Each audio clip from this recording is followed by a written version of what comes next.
Right, so, ladies and gentlemen, before I start properly, I wanted to thank all yous that came. All yous for your bravery and facing down that mob today. Thank you for standing against the machine. The machine that grinds us down more and more as human beings every single day. The machine that wants to sap us of our senses, that wants to sap us of our faculties. If you want to gaze upon the power of the machine, just look at that angry mob as produced today.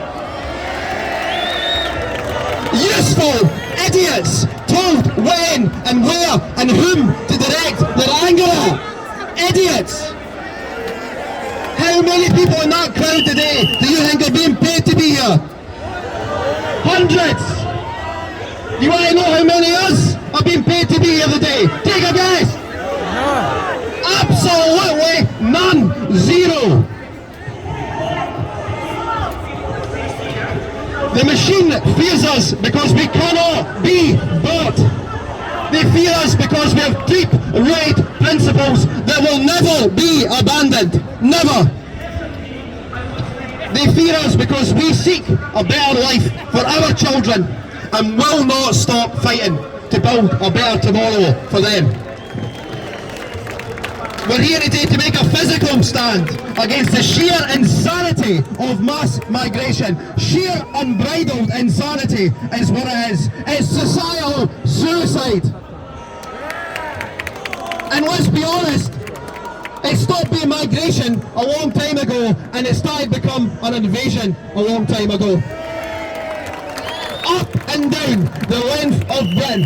Up and down the length of Britain, you'll see huge, ancient barriers right along our coastline. Right along our coastline that used to shoot cannons at people coming and invading us on boats. Back when we used to care about the safety and security of the people here. Back when we used to care about the sanctity of our borders. Yes!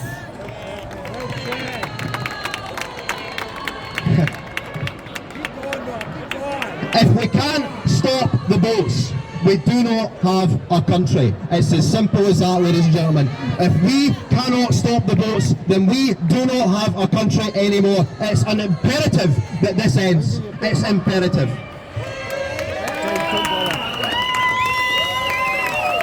Every other week, we've got news reports of stabbings here, mass stabbings there, all over the UK, all over Europe, committed by migrants, committed by asylum seekers. Not long ago, just round the corner from here. Just round the corner from here, if you can believe it. 6 people were stabbed by an asylum seeker, put up in a hotel on our money. And that crowd over there, they want more of that. Is that what they want? Is that truly what they want? I don't think so. They can't want that. That crowd would have more danger arrive on our shores. More danger. It's unacceptable to place the people, the citizens of Great Britain, in peril and in danger like this. It's unacceptable. People are absolutely terrified for their children's safety. And our governments, both the Scottish Government and the Westminster Government, are failing their very first duty to keep citizens safe. Both governments have broken the social contract with the people, imperiling us with uncontrolled and unvetted immigration. When I look at the crowds over there shouting abuse at us, spitting at us, directing their wrath at us, I see an opportunity to bring people together. To bring people back together. That's the key. Bring people back together. Scotland was the always as divided as it is now. It never used to be like this. I can see the truth in people's faces right in front of me. It never used to be as bad as this. It's an opportunity to dismantle, to attack the very divisions that hold us back as Scots from making Scotland the best place on earth. The nationalist camps, the yes camps and the counter-protests believe the government, the Westminster government, are ruining Scotland, depriving Scotland of wealth and resource, but they never, ever point fingers at the blatantly corrupt, morally corrupt Scottish Government. They never point fingers at themselves. They can't bear to look themselves in the mirror. Both governments are strangling us. Both governments, the Westminster and the Holyrood governments, they're reducing our quality of life. They're diminishing the magical and wonderful human experience. And let's talk about the human experience for a second. I've just been blessed with a beautiful baby boy. Blessed. And the very moment, the instant I looked into his eyes, my life changed instantly. He's only 4 months old, but it feels like he's been here forever. And if you're a parent, you'll know exactly what I mean. I owe it to my son to leave Scotland a better place than what it is now. I owe it to my son to make sure he can experience everything that I have and more. All the beautiful moments in a person's life.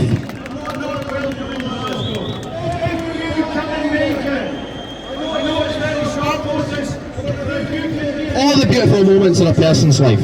All the memories you've got. So rich, so vivid, so full of love that you wouldn't trade them all for all the money in the world. He is owed that. My son is owed that, and it's my responsibility as a dad to deliver it. Scotland, the way it's going, the way it's been mismanaged, the way it's becoming a haven for crime, the way our streets have become unsafe. Unsafe for man, woman, or even beast. Grandchildren as well, pal.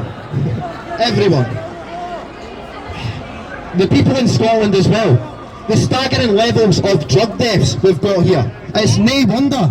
It's no wonder our people are walking the tightrope of addiction every single day, and a lot of them fall off. A lot of them fall off and they won't make it back. This is not a future that I will allow my son to be in. This is impossible. We cannot allow this to happen. And the country is being degraded every single minute that the people in there, the people in Holyrood.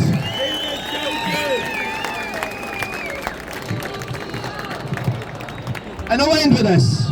I've said it in speeches before, but I'll say it again. It all comes down to how we will be remembered. Do you want to be remembered as the righteous souls who stood up against tyranny? Is that what you want? Do you want to be remembered as the person who took the road less travelled, the harder road? Not the easy road, the harder road.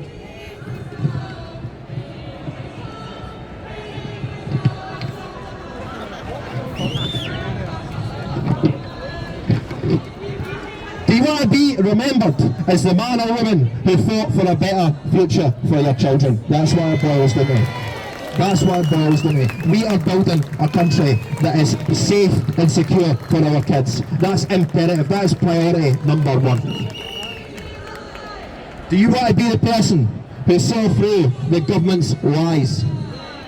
Because that's what it is. We're being cast a spell. All of them over there. It's the perception altering. They want to change the narrative by paying people to show up, to make it look like they somehow have the moral majority, when it's not the case. When I look at that building up there, people make Glasgow. What a sick joke. It makes me physically sick, that. You know why? Because maybe one day that'll be true.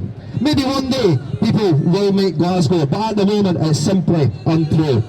And when I look at that crowd over there, moral and intellectual cowardice makes Glasgow. That's what they've got on their side. Cowardice.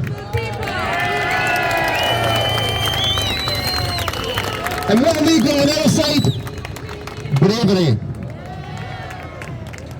The fact that we can all stand here with the correct position, the unassailable position that mass immigration is wrong.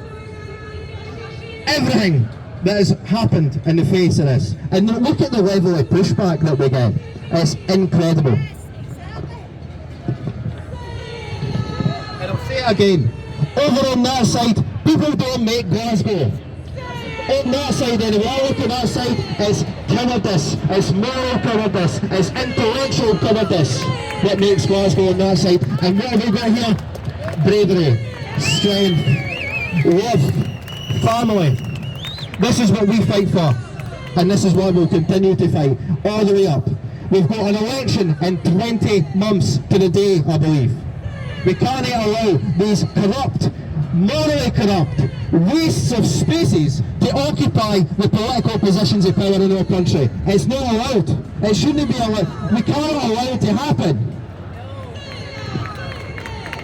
Right guys, it's been a spirited event. I thank you all for coming. I just want to thank the police once again for making this happen. Without them, we would not have been able to speak today. And we'll give a big cheer for all the speakers today. Johnny, Alistair, first for good, Craig Houston, and myself. Right folks, thank you very much. Let's all make sure everyone gets home safe today. Okay? Thank you.